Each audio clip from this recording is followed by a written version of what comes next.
I keep wanting to do a video and then I don't want to do a video, and then I want to do a video and then I don't want to do a video, and then I want to get up and I want to get changed and then I want to sit in front of the computer.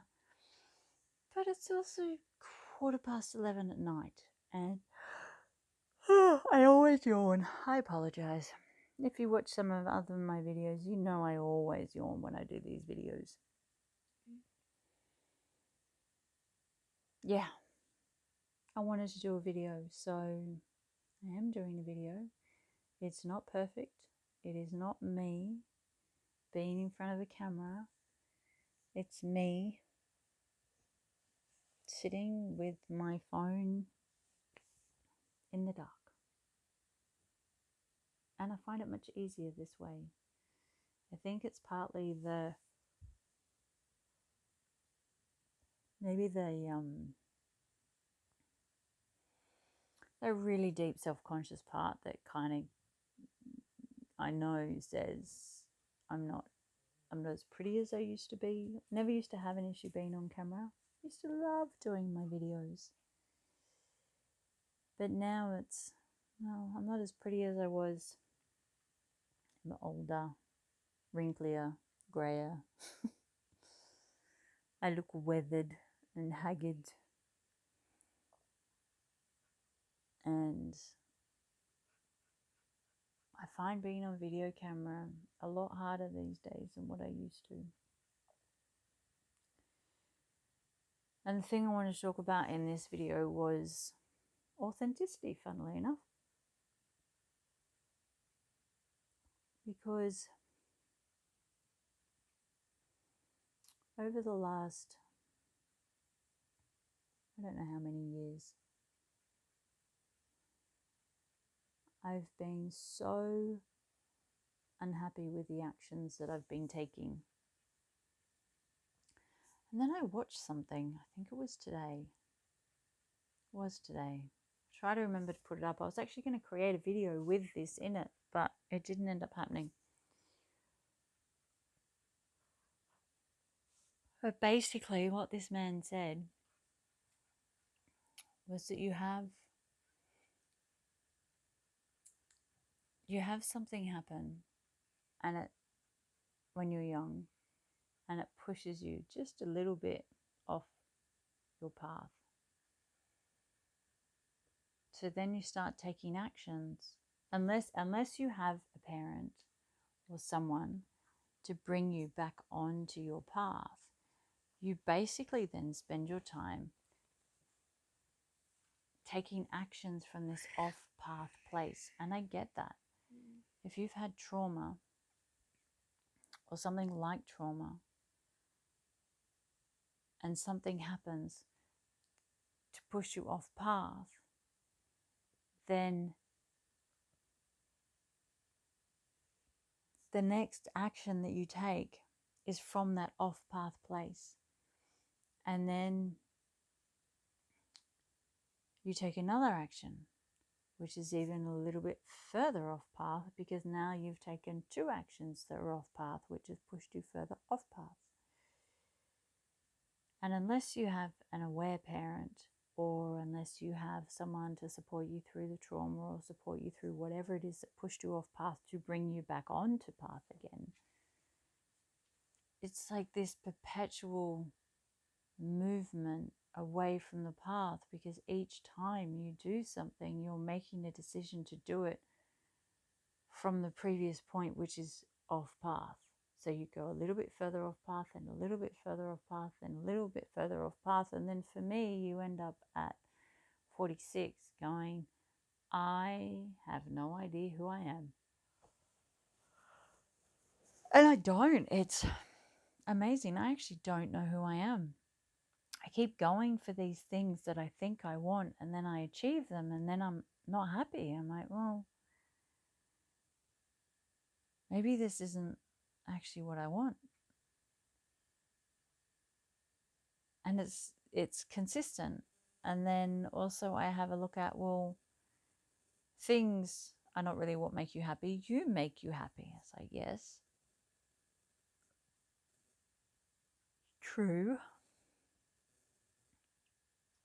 And that's what I'm trying to figure out now. I'm trying to figure out, who am I? And I may have shared this in another video. Who am I amongst all of this noise? And over the last week, I've really, maybe a week or two, I've really come to realize that at some point, I not only took myself, or something happened, trauma happened, pushed me off path, but then I told myself a story about that something that happened that pushed me off that path. I told myself a story, and that story in my brain was true, but I think it was a lie. Like I think it had an element of untruth to it, because I've been talking to different people in my family, unusually. Oh, I apologize profusely for all this yawning. I always yawn when I do these videos. And I used to put yawning down to clearing my stuff. Sorry, I'm just sorting my daughter out next to me. Yeah, I used to put yawning down to clearing. I'm not sure if I'm clearing, maybe more processing. Or releasing blockages, releasing energy, just releasing. I think most of my life has been based on a lie that I thought was true, that I found out just last week wasn't true. I found out the reason why I believed, or was led to believe, or maybe, I don't actually know now. Maybe the interpretation of what people said to me actually wasn't true. Maybe they didn't say it. Maybe they did. I don't know. Maybe my brain has made up these stories to protect me, and maybe they didn't happen, because my perception was that it was my fault that my sister moved out, that she moved out because of me. That's what she told everybody is the reason why she moved out. And then mum and dad treated me like it was my fault.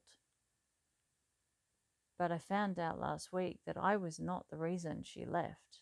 I was not the reason she left. I didn't know. Maybe I was told. I don't know. I don't remember being told. But now it's weird. I feel like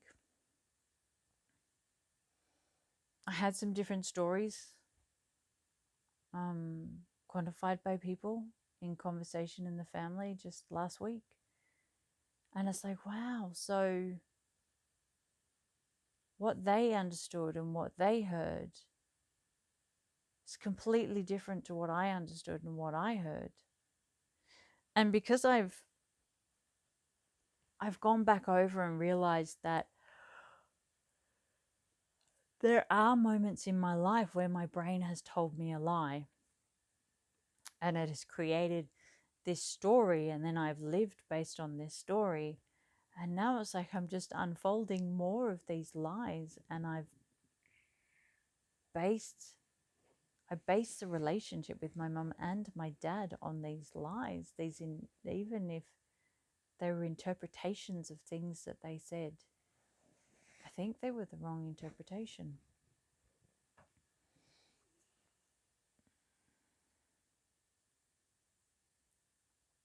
And I've based my life and my relationships on these wrong interpretations.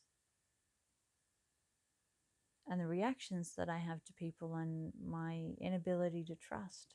And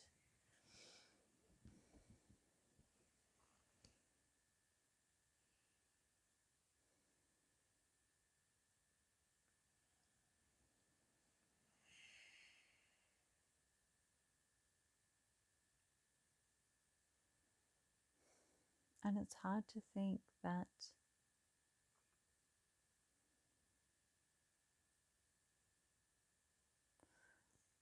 I didn't get to really know my dad, and I didn't get to really know my mum outside of this interpretation I had of the way they were treating me. Because I did realize quite a while ago that what to me was judgment and criticism and manipulation, to my mom was love and her caring about me. And it's hard to think that she died without ever knowing that I actually saw what she was doing and being able to apologize for that misinterpretation. Because I've spoken to enough people now to know that she was proud of me and she was amazed at some of the things that I had the ability to do. And I had my aunt the other day, who I've not spoken to in a long, long time, like 5 years or something. She actually said to me that she remembers when I went and got the car and the caravan, and they all thought I was insane, and they all thought, oh my God, here she goes again, off she goes again. She said, but you did it. You got the car, you got the caravan, you fixed it up, you made it look really nice, and then you spent 2 years traveling around in it by yourself with your dogs. And she said they all thought I was insane, but they were also all really proud of the fact that I did it. And I have this interpretation in my head that I really think is wrong. And I'm sharing it because then I wonder, well, how many other people have this interpretation about what their parents have done that's wrong? Like until a couple of weeks ago, I really truly believed that I was emotionally abused, and I went through a lot of emotional abuse and went through a lot of trauma, and that my mum and my dad didn't want me, didn't value me, didn't care about me. My sister hated me. I was always deemed to be the one that would fail.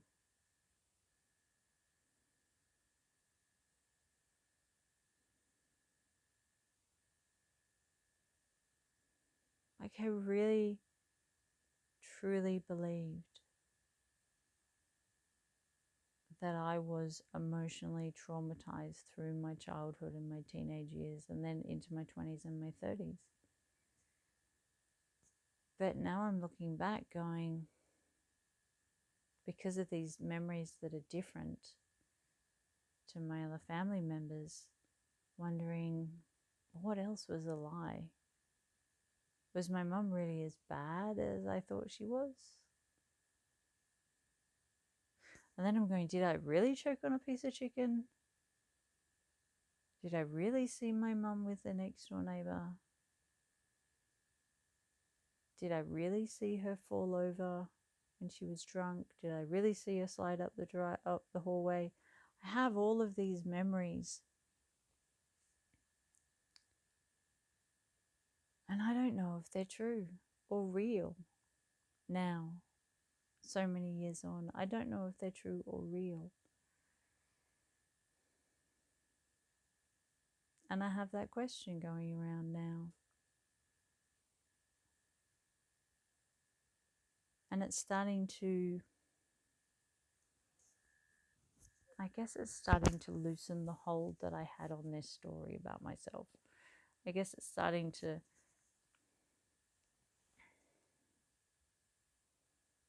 let go of the hold that I have over my story, that maybe, just maybe, I'm wrong.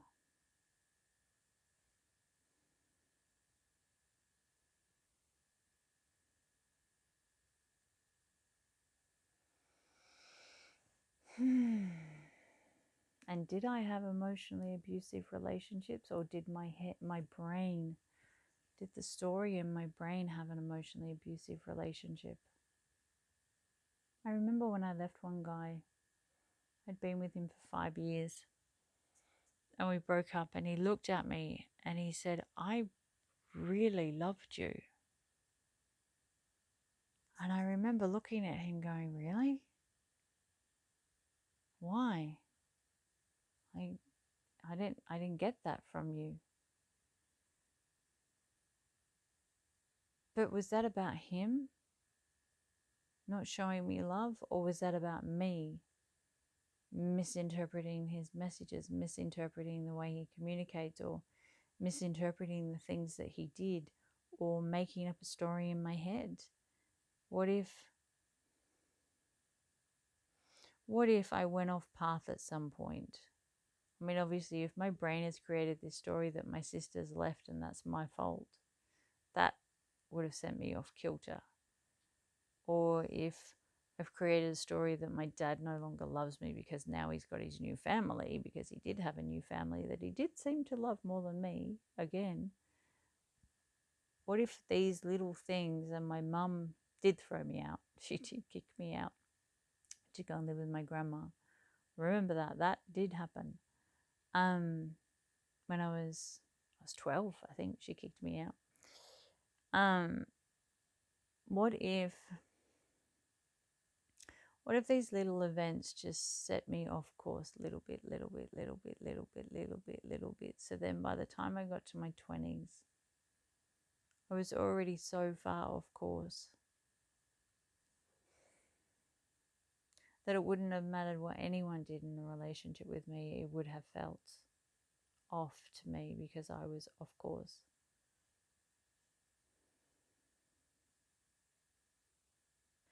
And so now I sit here having years and years and years and years and years, or 20, 30 years, 30 years, maybe more, 35 years. I've been off course. I've just constantly, bit by bit by bit by bit, going further and further and further away from the truth of who I am.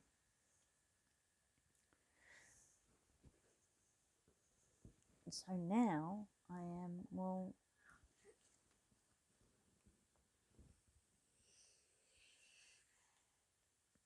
who am I?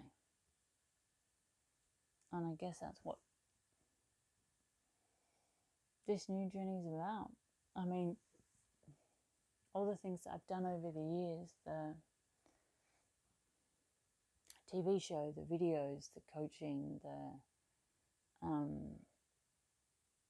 the books, the writing the books, like everything that I've done over the years.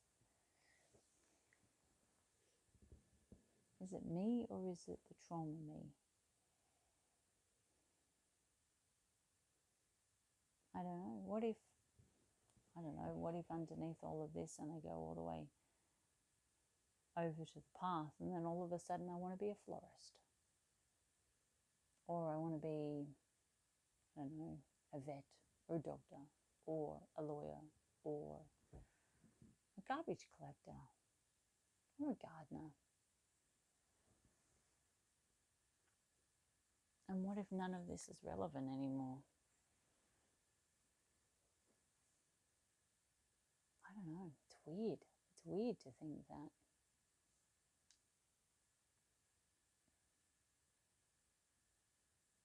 I have absolutely no idea who I am. None whatsoever. And I guess I'm doing this as a starting point, because this is kind of where, I guess this is where I left off. This is the closest I came when I was doing my videos. This is the closest I came to being someone that knew what I wanted, which was to be creating videos and sharing my story. It's the closest I came to being me. So I guess this is my starting point.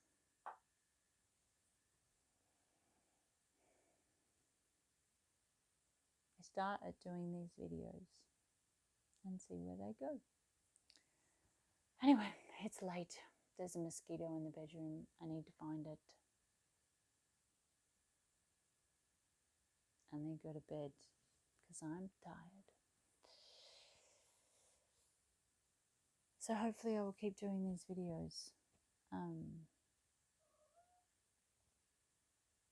If they're helpful or you know someone that they could help, please do share them. That was my cat, one of our cats, jumping up on the bed if you heard that meow. If this video has helped at all, please share it. If you haven't subscribed, then please subscribe. I'd really like to start having conversations with people again and getting people's perspectives about how they've gotten through their existential crisis, the identity crisis, if they've gone through one, where they've gone so far off path and they've got to come back. And to do that, I guess I need a bigger audience. That's the story that I have. I need a bigger audience so I can send messages out and say, hey, I have this great audience, come and be on my show. Yeah, I really love to do that. Have some conversations with people to understand how are people bringing themselves back to who they are or who they are now. Yeah, I have to go and sort out this mosquito because my kid is itching like crazy while she's sleeping. So thank you for watching. Night.